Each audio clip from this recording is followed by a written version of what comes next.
এই সেই গাছ, যেই গাছ নাকি কথা বলে, এটা আমি শুনেছি। সো ফাইনালি আমি সেই গাছের কাছে চলে এসেছি। সো ফার্স্ট অফ অল এই গাছকে দেখবো যে এই গাছ অ্যাকচুয়ালি কথা বলে কিনা। সো ফার্স্ট প্রশ্ন যে আচ্ছা, সাকিবের যে গার্লফ্রেন্ড আছে সে কি তাকে ব্রেকআপ করে চলে যাবে?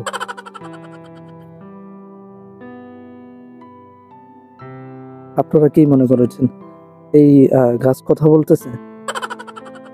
টোটালি না। আমি তো মাত্র প্রশ্ন করলাম কিন্তু কিছু তো আসে না। আবার আবার করি আর একটা প্রশ্ন। আচ্ছা, আহ, মাত্র যে প্রশ্নটি করেছে সেই প্রশ্নটির উত্তর কি হ্যাঁ বা না হবে? কিচ্ছু তো শোনা যাচ্ছে না, কিচ্ছু শোনা যাচ্ছে না, কিছুই তো বলতেছে না। কয়েকদিন আগে না শুনলাম যে বলতেছে, এখন তো বলতেছে না। কি হলো এই গাছের? কি সমস্যা এই গাছের, যেটা নিয়ে সোশ্যাল মিডিয়া একেবারে ভাইরাল হয়ে যায়?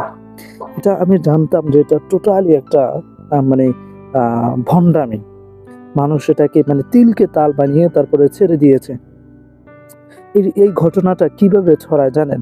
প্রথমে একটা বাচ্চা এই গাছটার কাছে আসে এবং আসার পরে এটাকে একটা কোপ দেয়। দেওয়ার পরে সেই বাচ্চাটাকে শুনে যে আমাকে কেটো। এরপর ওই বাচ্চাটা আরো একজনের কাছে বলে, সে আরেকজনের কাছে বলে। এভাবে মানে কানে কানে যেতে যেতে অনেক মানুষের কাছে পৌঁছে যায় এবং অনেক মানুষ আসার পরে এখান থেকে নাকি আওয়াজ শুনেছে, কিন্তু এটা তাদের সম্পূর্ণ একটা মানে ভুল একটা বিশ্বাস। আর যারা প্রথমে এটা ছড়াইছে তারা মিথ্যাভাবে এটাকে ছড়াইছে। হয়তো সেই এলাকাটাকে ভাইরাল করার জন্য, বা যারা ইউটিউবার যারা আছে তারা সেখানে গিয়েছিল, তারা সেটাকে ভাইরাল করার জন্য এই বিষয়টিকে তারা ছড়িয়েছে। কিন্তু আমি আগে থেকেই জানতাম যে এই গাছের কোনো ক্ষমতা নেই। আল্লাহ তাআলা যদি না তাকে ক্ষমতা দেন, যদি আল্লাহ তাকে গাছকে কথা বলার ক্ষমতা দেন, তাহলে সে অবশ্যই কথা বলতে পারে। কিন্তু এখানে যে ঘটনাটা ঘটেছে এটা সম্পূর্ণ একটি ভিত্তিহীন ঘটনা।